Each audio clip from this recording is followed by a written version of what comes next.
सबसे शक्तिशाली पवित्र तलवार और सबसे शक्तिशाली दुष्ट तलवार दोनों ठीक आंखों के सामने खड़ी हैं।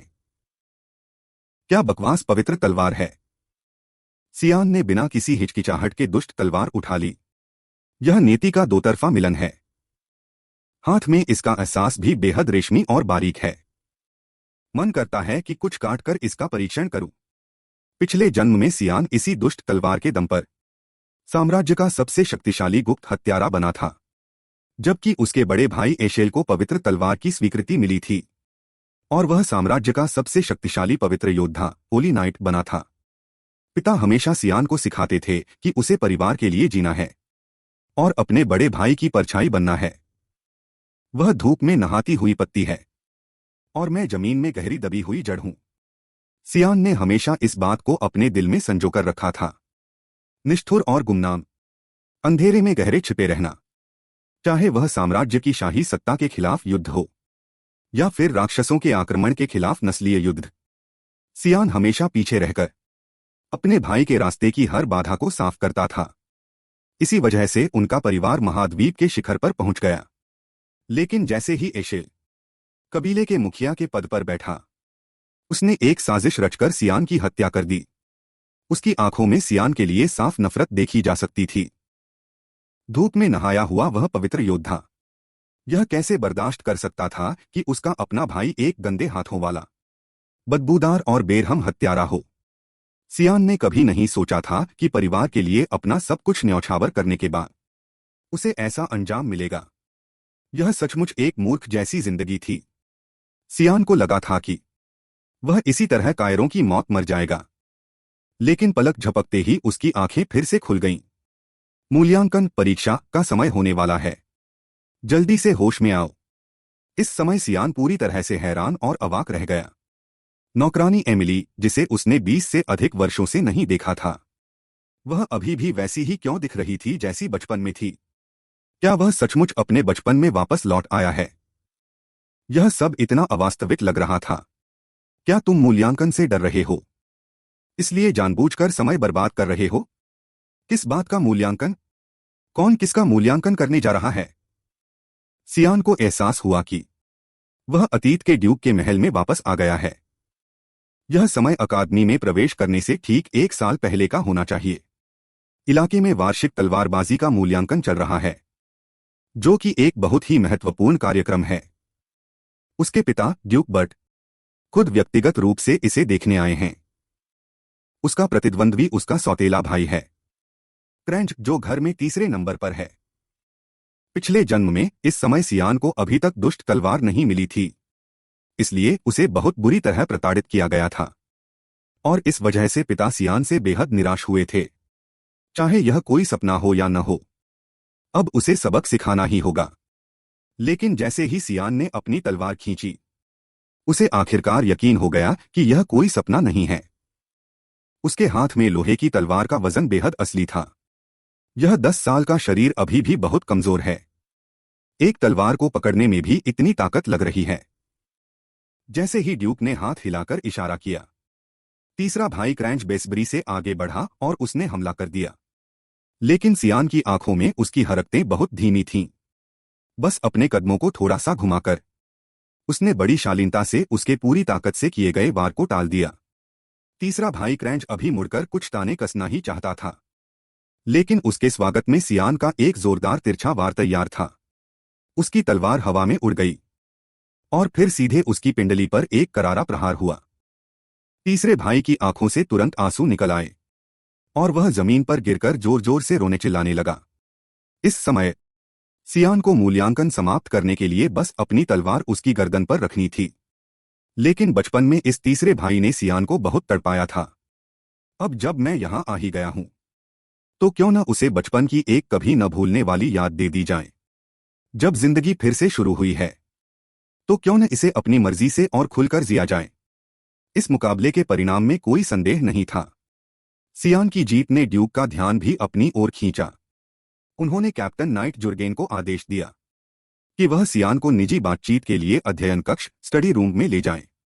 संयोग से रास्ते में उनकी मुलाकात तीसरे भाई की मां से हो गई, जो ड्यूक की आधिकारिक पत्नी भी है।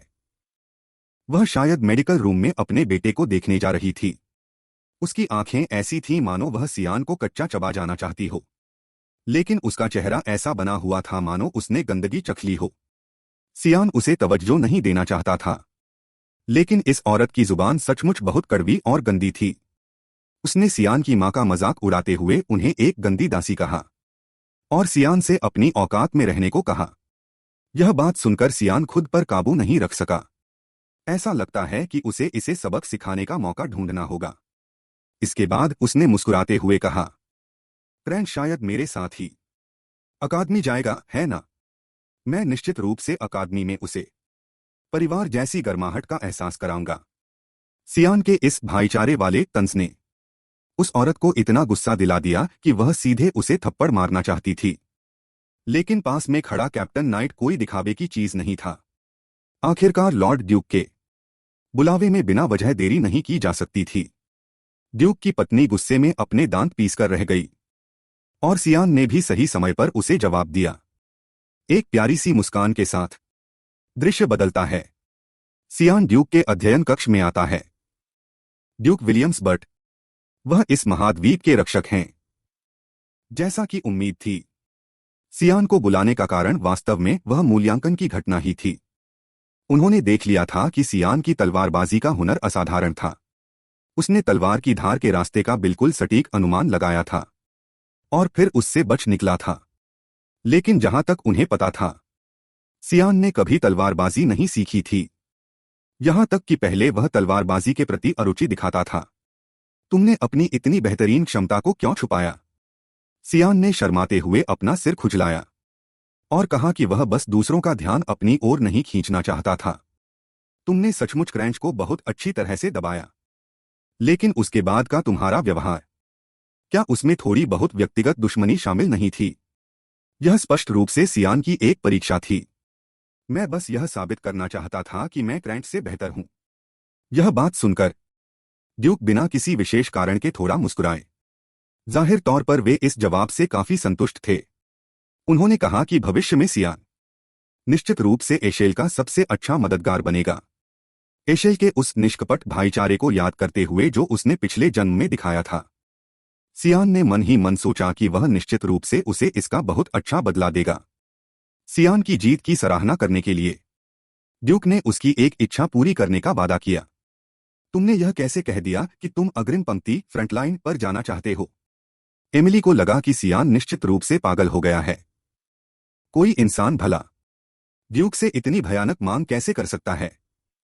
साम्राज्य की अग्रिम पंक्ति लैमिया घाटी, वह एक ऐसा युद्ध क्षेत्र है जहां राक्षसों के साथ सदियों से जंग चल रही है। लेकिन इस बात पर ड्यूक अभी पूरी तरह सहमत नहीं हुए थे, जब तक कि सियान 1 महीने के भीतर यह साबित न कर दे कि उसके पास फ्रंटलाइन पर जाने की योग्यता और क्षमता है। लेकिन इस समय उसका शरीर अभी भी बहुत कमजोर था और उसके शरीर के भीतर जादुई ताकत माना भी नाम मात्र की थी। ठीक उसी समय सियान की बड़ी बहन एलिस अचानक वहां प्रकट हुई और फिर उसने झटके से सियान का कॉलर पकड़ लिया। क्या तुम्हारी जिंदगी पूरी हो चुकी है? क्या तुम जीना नहीं चाहते? क्या तुम अपनी जिंदगी से ऊब चुके हो? क्या तुम्हारी विद्रोह करने की उम्र, रिबेलियस फेज, इतनी जल्दी आ गई? दीदी, अगर आपने मुझे अभी नहीं छोड़ा तो विद्रोह की उम्र आने की जरूरत नहीं पड़ेगी। मैं अभी ही परलोक सिधार जाऊंगा। अपने छोटे भाई को इस तरह बेहाल होते देख एलिस ने बेबसी में उसे छोड़ दिया, लेकिन वह सियान को इतनी आसानी से जाने नहीं देना चाहती थी। इसके बाद वे दोनों छत पर आ गए। अगर सियान उसके सामने 3 मिनट तक टिक सका तो वह मान लेगी कि सियान के पास अग्रिम पंक्ति में जाने की योग्यता है। एलिस को अपनी आंखों पर बिल्कुल विश्वास नहीं हो रहा था कि एक 10 साल का बच्चा उसके वार को रोक सकता है। ऐसा लगता है कि उसका छोटा भाई अब बड़ा हो गया है। एलिस को गंभीर होते देख सियान को लगा कि अब उसका खेल खत्म है। इसके तुरंत बाद तेज आंधी और तूफान की तरह तलवार के वार होने लगे। बड़ी बहनें एक ऐसा जीव होती हैं जिनका अपने छोटे भाइयों पर जन्मजात दबदबा होता है। खुद को रोक न पाने के कारण सियान ने अनजाने में अपने पिछले जन्म की गुप्त हत्या वाली तलवारबाजी, असैसिनेशन स्वर्ड्समैनशिप का इस्तेमाल कर लिया। संकट के उस क्षण में सियान ने पूरी ताकत से अपनी तलवार की धार को घुमा दिया। गुप्त हत्या की तलवारबाजी के ज्यादातर वार एक ही बार में जान लेने वाले होते हैं। शुक्र है कि कोई अनहोनी बकवास घटना नहीं हुई। जैसे ही उसका दिमाग शांत हुआ, पूरे शरीर में अचानक भारी थकान छा गई। लेकिन इससे पहले कि सियान चैन की सांस ले पाता, एलिस अचानक एक जादू का मंत्र पढ़ने लगी। और वह भी 6 सितारा 6 स्टार जादू वाटर ब्लेड वाटर ब्लेड। क्या यह इसलिए है क्योंकि छोटा भाई बात नहीं मान रहा? दानवों के हाथों मारे जाने से बेहतर। क्या वह खुद ही पहले उसे खत्म कर देना चाहती है? असल में बात यह थी कि अपने छोटे भाई द्वारा गला काटे जाने से बाल बाल बची एलिस अपना आपा खो बैठी थी।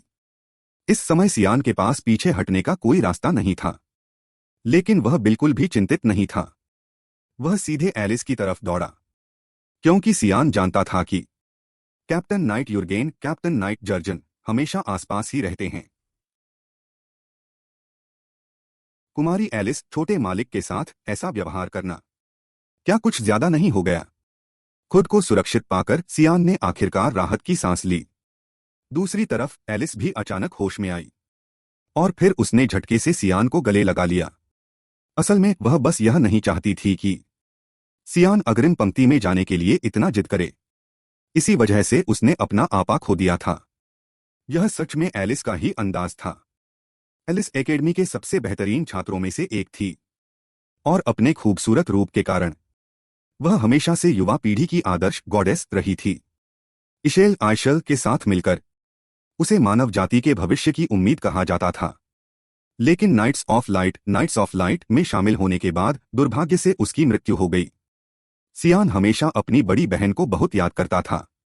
इस बार मैं निश्चित रूप से तुम्हारी रक्षा करूंगा। हालांकि सियान अभी बहुत कुछ कहना चाहता था, लेकिन उसका थका हुआ शरीर अब और साथ नहीं दे सका और वह एलिस की गोद में ही सो गया। अगले 2 हफ्तों तक सियान लगातार कड़ी मेहनत से व्यायाम करता रहा। यह मानना पड़ेगा कि बॉडी बिल्डिंग व्यायाम सच में एक इंसान को निराश कर देने वाला खेल है। उसे अपने पिछले जन्म के उस मजबूत शरीर की 8 कट्स वाले एब्स, 8 पैक एब्स की बहुत याद आ रही थी। सच है, खोने के बाद ही इंसान को किसी चीज की कीमत समझ आती है। इसी बीच दासी एमिली अंदर आई। पता चला कि वह सामान आ गया है जिसे सियान ने एलिस से भेजने के लिए कहा था।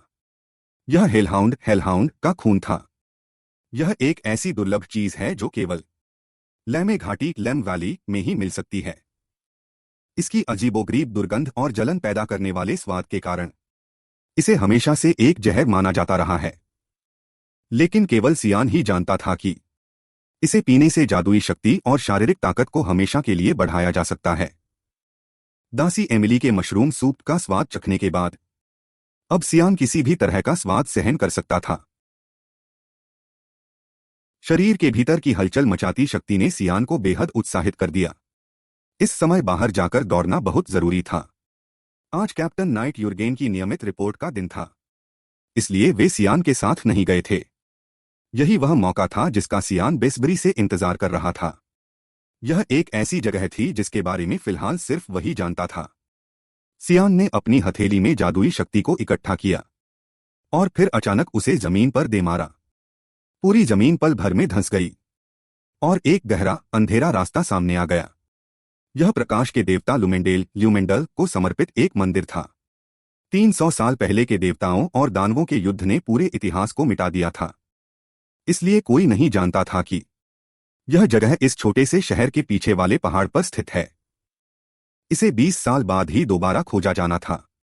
किसने सोचा होगा कि गॉड्स 5 वेपन्स कही जाने वाली पवित्र तलवार दुरंदल ऐसी जगह पर रखी होगी।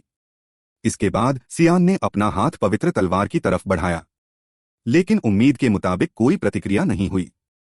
यह क्या बकवास है? पवित्र तलवार? जहां रोशनी होती है वहां अंधेरे का होना भी तय है। एक आम इंसान इसे देखकर सोचेगा कि यह पवित्र तलवार की परछाई है, लेकिन सियान बहुत अच्छी तरह से जानता था कि यह पवित्र तलवार की कोई परछाई नहीं है। यह तो प्रकाश की वेदी ऑल्टर ऑफ लाइट द्वारा रोका गया एक दूसरे आयाम स्पेस में जाने का रास्ता है। जैसे ही लकड़ी का दरवाजा धीरे धीरे खुला, आखिरकार मैं तुमसे दोबारा मिल ही गया। मेरी जादुई तलवार डीमन स्वॉर्ड, जो सिर्फ मेरी है। कैलन कैलान जैसे ही सियान ने उसे पकड़ा, जादुई तलवार ने उसके साथ एक गहरा तालमेल रेजोनेंस महसूस किया। चलो अब सोती मत रहो। कैलन, बाहर आओ और अपने मालिक का स्वागत करो। ठीक उसी समय जमीन के भीतर से अचानक एक अजीब सा काला धुआं निकल आया। तुम्हारी इतनी हिम्मत कि तुमने सोती हुई जादुई तलवार को जगा दिया।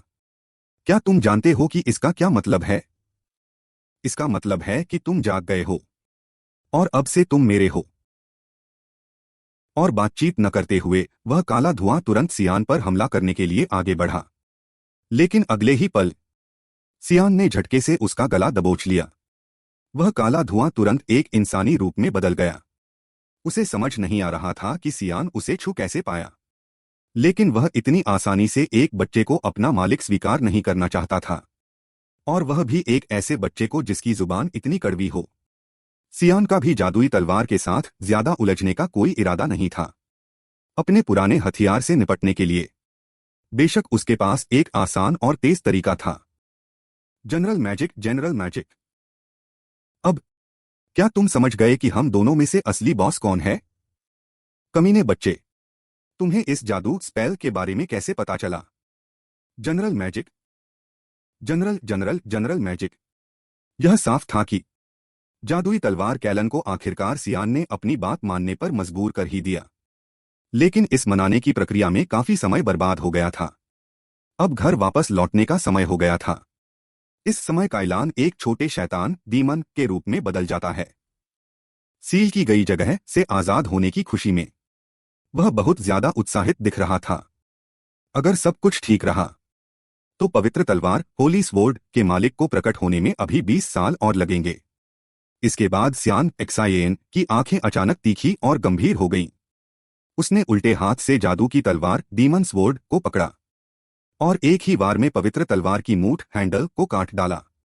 वह तुम्हारी परवाह नहीं कर रहा था, तो तुम्हें उसे इस तरह बर्बाद करने की क्या जरूरत थी? मुझे भी नहीं पता कि यह काम आएगा या नहीं, लेकिन जब हम यहां आ ही गए हैं तो यादगारी के तौर पर कुछ न कुछ तो ले जाना ही चाहिए। 1 महीने की तय समय सीमा में अब सिर्फ 3 दिन बचे थे। सियान उम्मीद कर रहा था कि वह अपनी ताकत को परखने के लिए यूरकेन यल्केन के साथ मुकाबला स्पारिंग कर सके। जब बूढ़े क्रेन यल्केन ने यह सुना तो भला वह कैसे मान सकता था? अगर गलती से चोट लग गई तो छोटे मालिक का तो खेल ही खत्म, बारबेक्यू हो जाएगा।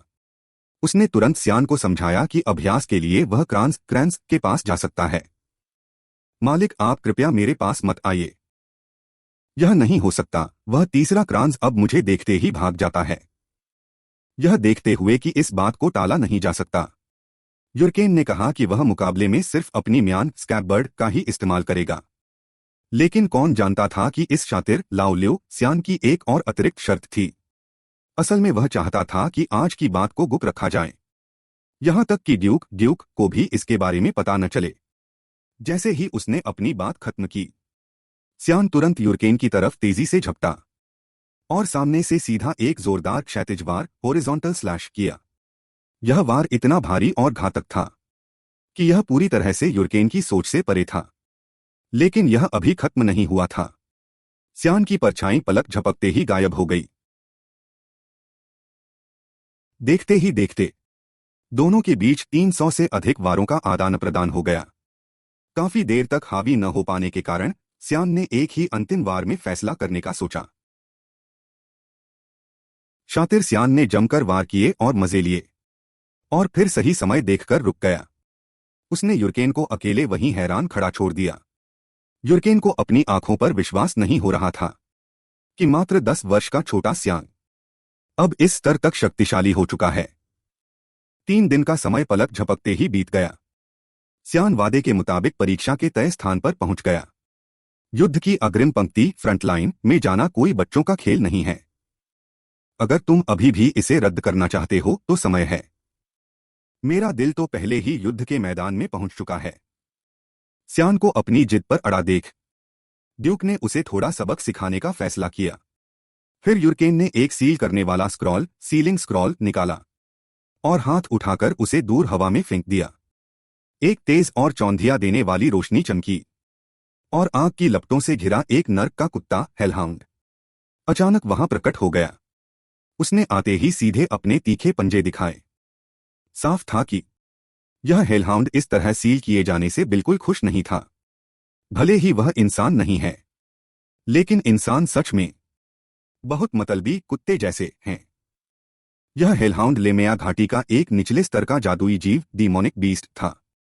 यह देखकर आसपास के अंगरक्षकों ने तुरंत अपनी तलवारों की मूठ पकड़ ली।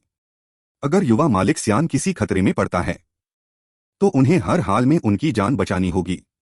ऐसा लगता है कि बूढ़े पिता ने इस परीक्षा के लिए सच में बहुत सोच समझकर तैयारी की थी। उस जादुई कुत्ते ने सियान को सोचने का ज्यादा समय नहीं दिया, क्योंकि वह इस समय बहुत भूखा था। दोनों की आकृतियां एक ही पल में एक दूसरे को पार कर गईं। पहला दौर बराबरी पर छूटा, लेकिन इस बेवकूफ कुत्ते से निपटने के मामले में सियान पूरी तरह से पेशेवर प्रोफेशनल था। उसने मुड़कर एक ही वार में उसकी हड्डियां और नसें काट दीं और फिर हवा में उछलकर अपनी लंबी तलवार से उस कुत्ते के सिर के परखच्चे उड़ा दिए। आसपास के अंगरक्षकों को अपनी आंखों पर यकीन नहीं हो रहा था। इस समय बूढ़े पिता ड्यूक के लिए भी अपनी मुस्कान छिपाना मुश्किल हो रहा था, लेकिन सियान के लिए यह थोड़ा निराशाजनक था। अगर मैं इस समय इसका खून इकट्ठा करने के लिए कोई बोतल निकालता तो लोग मुझे पक्का कोई अजीब इंसान समझने लगते। इस पल ड्यूक ने तालियां बजाकर उसकी सराहना की और फिर थोड़ा नखरा दिखाते हुए जंडर अंदाज में मुड़ गए। उन्होंने कहा, तो फिर ठीक है, अब सीधा युद्ध के मैदान में मिलते हैं। जाते जाते भी वह अपनी छिपी हुई मुस्कान को रोक नहीं पा रहे थे। जब ड्यूक काफी दूर चले गए तब कायलान अचानक बाहर निकल आया। उसने बड़े दुखी और शिकायत भरे लहजे में कहा, क्या मैं कोई सब्जी काटने वाला चाकू हूं? आखिर क्यों सियान उस कबाड़ लोहे साधारण तलवार का इस्तेमाल करना पसंद करता है, लेकिन मेरा नहीं? उसे भी तो खून पीकर और शक्तिशाली बनना था ना। लेकिन कुछ किया नहीं जा सकता था, क्योंकि इस समय सियान खुलेआम उस जादुई तलवार का इस्तेमाल नहीं कर सकता था। लेकिन बहुत जल्द ही वह बिना किसी डर या झिझक के कायलान की शक्ति का खुलकर इस्तेमाल कर पाएगा। तो फिर तुमने मुझे उसी समय क्यों नहीं जगाया? अगले दिन सियान लेमेया घाटी लमिया वैली पहुंचा। वहां पहुंचते ही उसका सामना जादुई जीवों के एक आक्रमण से हुआ, लेकिन साम्राज्य के योद्धा पहले से ही वहां उनका इंतजार कर रहे थे। सबसे पहले उन्होंने 9 स्टार स्तर का जादुई बैरियर मैजिक बैरियर सक्रिय किया, ताकि कोई भी जादुई जीव भाग न सके। फिर ड्यूक ने अपनी सेना के साथ उन पर धावा बोल दिया।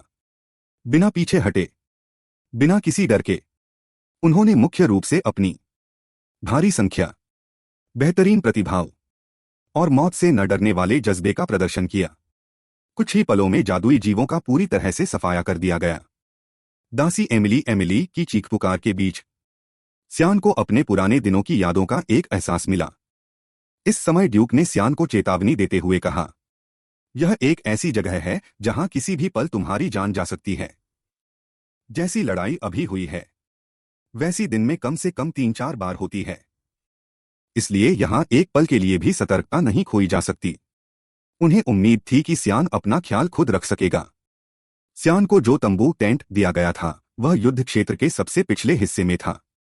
हालांकि यह सुरक्षित था, लेकिन यहां से चुपके से बाहर निकलना उसके लिए थोड़ा मुश्किल था। इस समय एमिली अभी भी डर के साए में थी। भले ही वह इतनी डरी हुई थी कि वहां से भाग जाना चाहती थी, फिर भी वह सियान को यहां अकेला छोड़ने की हिम्मत नहीं कर पा रही थी। एमिली के शब्दों में कहें तो कोई भी उसे सियान के पास से दूर नहीं कर सकता था, सिवाय इसके कि जब खाने का समय हो और उसे खाना ठूंसना हो। ऐसी दासी को क्या जल्द से जल्द निकाल नहीं देना चाहिए? रात के समय सियान ने बड़ी मेहनत से एक पुतला डम्मी बनाया, जिसे कोई भी एक नजर में पहचान सकता था। वह थोड़ा मजे और रोमांच की तलाश में चुपके से बाहर जाने की योजना बना रहा था, लेकिन उसे उम्मीद नहीं थी कि उस छोटी दासी को तुरंत इसके बारे में पता चल जाएगा। तो फिर अब एमिली से ही खुद को छुपाने मदद करने के लिए कहना पड़ेगा। युद्ध के मैदान में रात की सुरक्षा व्यवस्था दिन की तुलना में कहीं अधिक सख्त होती है, लेकिन अपने पिछले जीवन की यादों के सहारे और रात के अंधेरे का फायदा उठाकर सियान अभी भी बिना किसी रोक टोक के आ जा सकता था। बहुत जल्द ही सियान को उन जादुई कुत्तों हेलहाउंड्स का एक शिविर मिल गया। यह देखकर कि कोई बाहरी डिलीवरी शिकार उनके इलाके में घुस आई है, वहां के स्थानीय निवासियों कुत्तों ने भी आम कुत्तों से कहीं बढ़कर उत्साह और आक्रामकता दिखाई। अपने आसपास जादुई जीवों की इस घनी और तीव्र ऊर्जा को महसूस करते हुए कायलान अब और बर्दाश्त नहीं कर पा रहा था।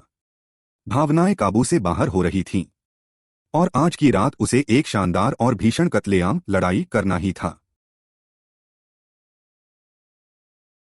कुछ ही पलों में सभी कुत्ते मार दिए गए, तो अब फसल काटने का समय आ गया है। हाँ, यही वो एहसास है। आज की रात अभी बहुत लंबी है, हवा भी बहुत तेज और अशांत है। शियान 11N के लिए खोजने के लिए अभी और भी कई स्वादिष्ट पकवान इंतजार कर रहे हैं। अगले 1 महीने तक शियान धीरे धीरे ढलने लगा। इस युद्ध के मोर्चे की जिंदगी में दिन में वो ड्यूक के साथ युद्ध के मोर्चे पर रक्षा करता और रात में अकेले ही मजा ढूंढने निकल जाता। पुनर्जन्म के दिन सचमुच इतने उबाऊ और नीरस होते हैं। लेकिन आज शियान के लिए एक सरप्राइज इंतजार कर रहा था। यह तो एक उच्चस्तरीय जादुई जीव टेपवॉर्म मॉन्स्टर तैसीचोंग था। इस तरह के जादुई जीव आमतौर पर गहरी घाटियों में रहते हैं। यह शियान की मौजूदा क्षमता से निपटने के लिए बहुत दूर की बात थी। शियान ने पूरी ताकत से तलवार का वार किया, लेकिन कुछ ही पलों में उस जीव के घाव ठीक हो गए। इस संकट की घड़ी में शियान बेबस था। उसके पास अपने शरीर को कुछ समय के लिए कैलान को सौंपने के अलावा कोई रास्ता नहीं था। Dark knight 9th demon sword, dark 9 generations demon sword, 8वां रक्त, 8 ब्लड। सिर्फ एक ही वार में उसने उस जादुई जीव का कवच तोड़ दिया। तलवार की चमक मेरी तरह है और यह सारे कचरे को काट देगी। भले ही शरीर कायलन को सौंपने से उसकी असली ताकत का इस्तेमाल किया जा सकता था, लेकिन एक छोटी सी लापरवाही से वो उसके शरीर पर पूरी तरह कब्जा कर सकता था। शियान का शरीर पहले ही अपनी सीमा पार कर चुका था, इसलिए उसे जल्द से जल्द कैंप वापस लौटना पड़ा। लेकिन वो यह नहीं जानता था कि जिस जगह उसने अभी अभी उस जादुई जीव का शिकार किया था, उसे ड्यूक ने देख लिया था। तलवार के उस जाने पहचाने घाव को देखकर ड्यूक ने अनजाने में अपने दिमाग में आए विचार को झटक दिया। वो एक ऐसा जवाब था जिस पर वो विश्वास नहीं करना चाहता था। अगले दिन जब शियान दोबारा जागा, तो न केवल उसका पूरा शरीर दर्द कर रहा था, बल्कि उसका सिर भी फटने जैसा हो रहा था। ऐसा लगता है कि इस महीने हर दिन जादुई जीवों का खून पीने से उसका दिमाग खराब हो गया है। जब जीत नहीं सकते थे तो भाग जाना चाहिए था। उस कीड़े से सीधे भिड़ने की क्या जरूरत थी? अब मुझे आखिरकार यकीन हो गया है। तुम एक रिटर्नर लौट कर आने वाले हो, है ना? हाँ, मैं पुनर्जन्म लेकर आया हूं। क्या तुमने इतनी आसानी से मान लिया? लड़के, क्या तुम्हारे दिमाग में कोई बड़ी बीमारी है? शियान जैसे ताकतवर शख्स को मारना, शियान जैसी ताकत वाले बंदे को मारना इतना आसान नहीं था। शियान द्वारा पवित्र तलवार को तोड़ने की बात को देखा जाए तो यह जरूर पवित्र तलवार दुरंदल के मालिक का काम होगा। तो फिर केवल दो ही संभावनाएं हो सकती हैं, सामने से हारना या फिर पीठ में छुरा घोंपा जाना, धोखा मिलना। शियान के इस अजीब और उदास चेहरे को देखकर यह अंदाजा लगाना मुश्किल नहीं था कि पक्का उसकी पीठ में ही छुरा घोंपा गया था। चाहे तुम बदला लेना चाहते हो या कुछ और, जैसे ही तुमने थोड़ी सी भी कमजोरी दिखाई, मैं तुरंत तुम्हें निगल जाऊंगा। कृपया एक अच्छी सोशल डिस्टेंसिंग बनाए रखें। मेरे इतने करीब मत आओ, भाई। कायलन का स्वभाव सचमुच अभी भी वैसा ही था। उसे अभी भी सबक सिखाने की जरूरत थी। जब शियान टेंट से बाहर आया तो उसने देखा कि कैंप का माहौल बेहद तनावपूर्ण था। उसने तुरंत एमिली से पूछा कि आखिर क्या हुआ है। बड़ी गड़बड़ हो गई है, यंग मास्टर। घाटी के निकास के पास उस टेपवॉर्म मॉन्स्टर की लाश मिली है। यह बात सुनते ही शातिर शियान को तुरंत पसीना आ गया। कैंप के आसपास काफी समय से कोई उच्चस्तरीय जादुई जीव नहीं देखा गया था। उम्मीद है कि ड्यूक उस पर शक नहीं करेंगे। लेकिन तभी कैप्टन नाइट यूरकेन जर्कन अचानक वहां आ गया। खुद ड्यूक साहब ने शियान को बुलावा भेजा था। गए काम से अब तो गए। इसके बाद शियान ड्यूक के टेंट में पहुंचा। वहां ड्यूक साहब बेहद गंभीर चेहरे के साथ शियान को देख रहे थे। तुम कल रात क्या कर रहे थे? शियान ने खुद को शांत रखने की पूरी कोशिश की और कहा कि वो कल बहुत थक गया था, इसलिए जल्दी सो गया था। हालांकि उस जीव के शरीर पर तलवार के घा शियान की तलवार चलाने की आदत से बहुत मिलते जुलते थे। लेकिन क्या एक 10 साल का बच्चा उस दैत्य को मार सकता है? ड्यूक सचमुच शियान पर शक नहीं करना चाहते थे। इसके अलावा उस लाश पर बची हुई काली धुंध साफ तौर पर अंधेरे के देवता इर अरे के निशान थे। वह उस गुप्त हत्यारे संगठन मिस्ट का मुख्य देवता था। मिस्ट संगठन प्राचीन काल से अस्तित्व में है, जो विकास के नाम पर कत्लेआम करता है और जहां से भी गुजरता है वहां काली धुंध छोड़ने के लिए बदनाम है। सोचकर लगता है कि इसका शियान से कोई लेना देना नहीं होना चाहिए। ड्यूक ने आज शियान को यहां वास्तव में एक और बड़े काम के लिए बुलाया था। बात यह थी कि सम्राट एम्परर आज कैंप का दौरा करने वाले थे। वो चाहते थे कि शियान उनके साथ उनके स्वागत के लिए चले। बेशक शियान को सम्राट का स्वागत नहीं करना था, बल्कि सम्राट की प्यारी बेटी का स्वागत करना था, यानी WUFF साम्राज्य की 5वीं राजकुमारी एलिन इसाबेला अलाइन इजाबेला। आखिरकार वे दोनों एक ही उम्र के थे, तो शायद उनके बीच बातचीत के लिए ज्यादा बातें होंगी। शियान समझ गया कि यह उसके पिता की अच्छी सोच थी, जो चाहते थे कि वे दोनों भी अपने पिताओं की तरह एक करीबी रिश्ता बनाएं। लेकिन अफसोस उसके पिता ने गलत इंसान को चुना था।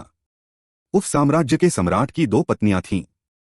पहली स्वर्गीय महारानी डायना और वर्तमान महारानी कसांद्रा। पहली महारानी ने पहले राजकुमार और दूसरी राजकुमारी को जन्म दिया था। वर्तमान महारानी ने तीसरे और चौथे राजकुमार को जन्म दिया और 5वीं राजकुमारी एलिन इसाबेला एक साधारण दासी की कोख से पैदा हुई थी। भले ही एलिन दूसरों की तुलना में कहीं ज्यादा मेहनती और आगे बढ़ने वाली थी, लेकिन यह चीज उसके प्रति लोगों के पूर्वाग्रह को नहीं बदल सकी। बाद में तो उस पर विद्रोह का झूठा आरोप भी लगा दिया गया और उसे शाही महल से निकाल दिया गया। कई जगहों पर भटकने के बाद एक सीमावर्ती छोटे से शहर में पहुंचकर बीमारी के कारण उसकी मृत्यु हो गई थी। पिछले जीवन में शियान ने एकेडमी में राजकुमारी को कुछ बार देखा था, लेकिन उनके बीच कभी कोई बातचीत नहीं हुई थी। भविष्य को जानने वाला शियान एलिन के साथ किसी भी तरह के रिश्ते में नहीं पड़ना चाहता था, लेकिन पिता के आदेश को टाला नहीं जा सकता था। इसलिए शियान को अपनी इच्छा के विरुद्ध मजबूरी में एक बार के लिए टूर गाइड बनना पड़ा। यह नदी का पानी इतना लाल क्यों है? लेमे लैम घाटी की नदियां साल के 12 महीने खून की तरह लाल रंग में रंगी रहती हैं। भले ही यह देखने में बहुत अजीब लगता है, लेकिन इसका कारण कोई रहस्य नहीं है।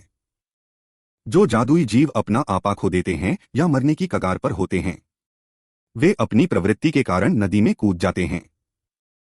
सालों साल ऐसा होने की वजह से नदी का पानी धीरे धीरे खून जैसा लाल हो गया है। तो इसका मतलब है कि इसके अंदर सब जादुई जीवों की लाशें हैं? हाँ, बिल्कुल। और कुछ लाशें शायद अभी पूरी तरह से सड़ भी नहीं पाई होंगी।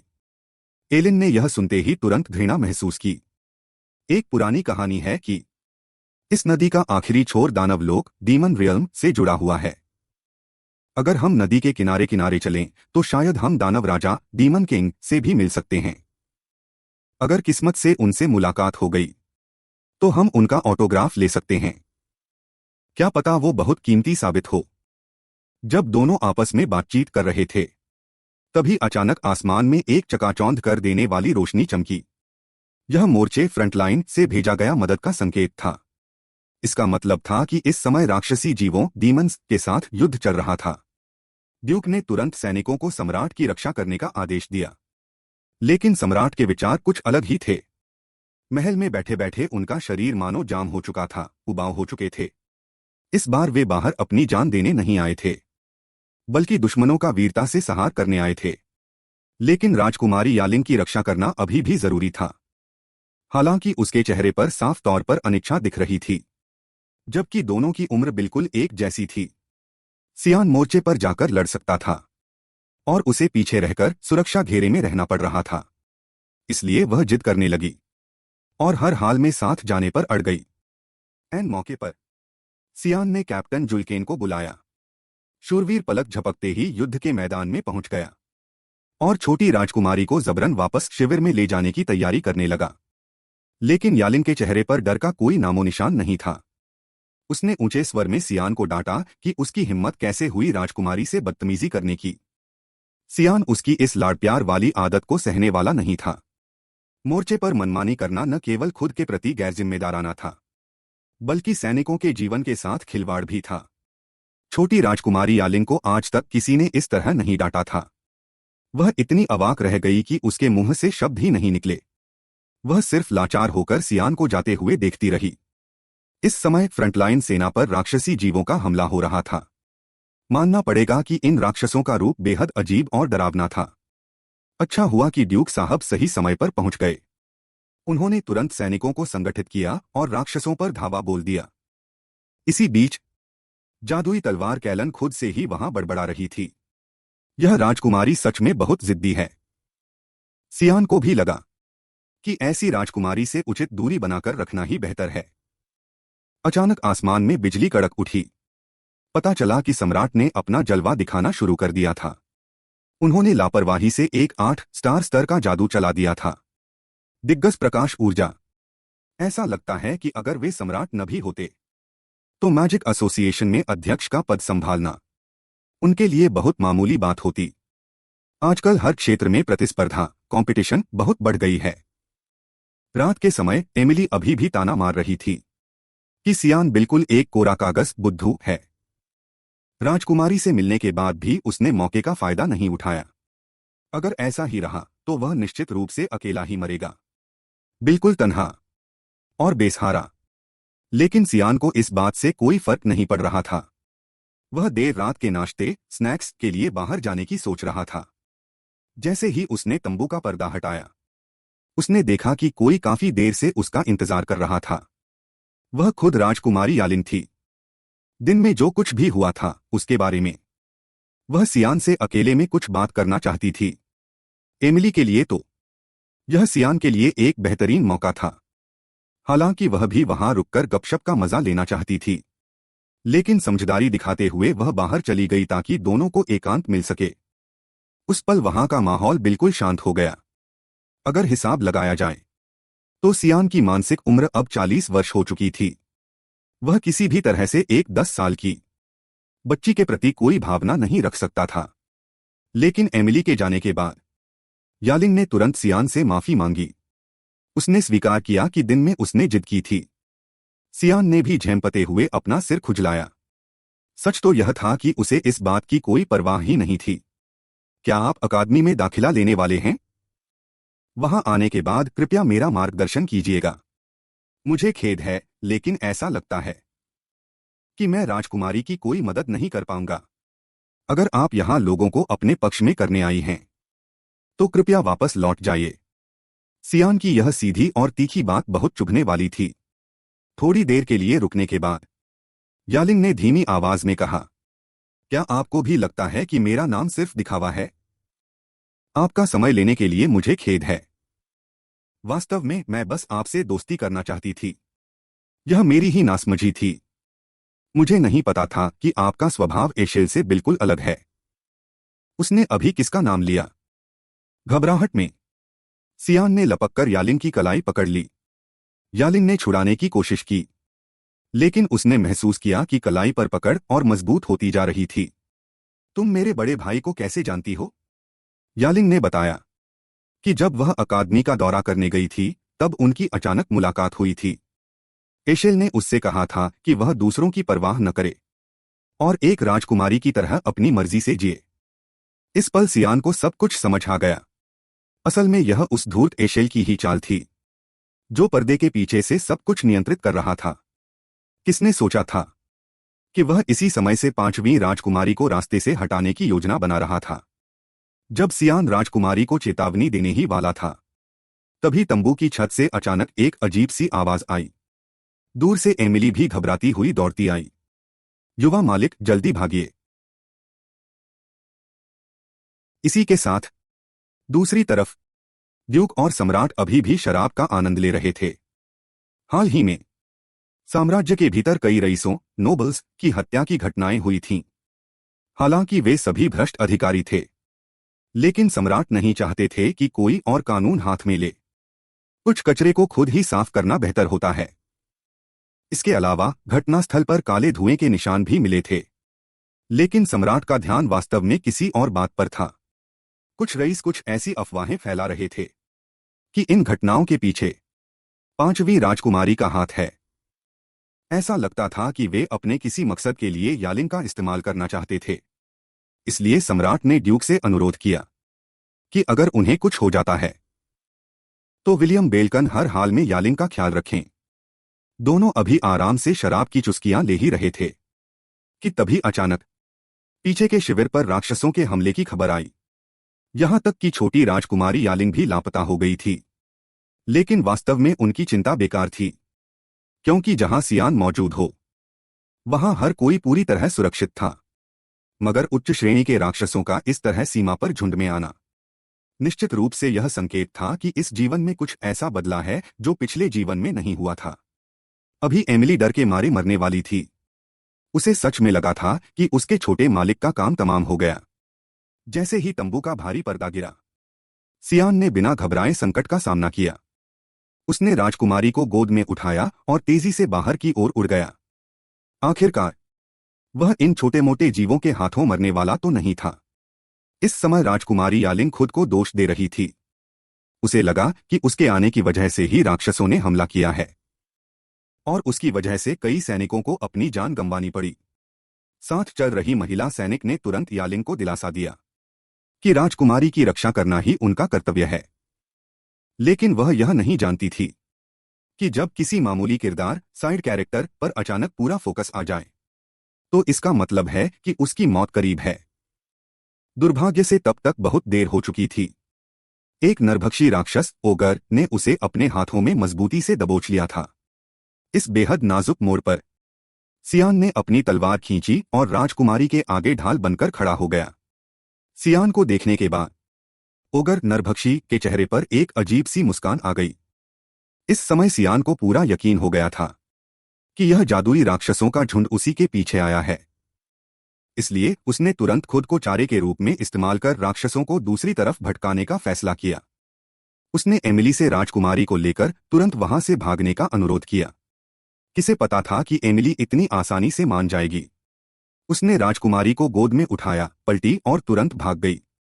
और जाते जाते नाइट शूरवीर साहब को भी अपने साथ भागने की याद दिलाना नहीं भूली।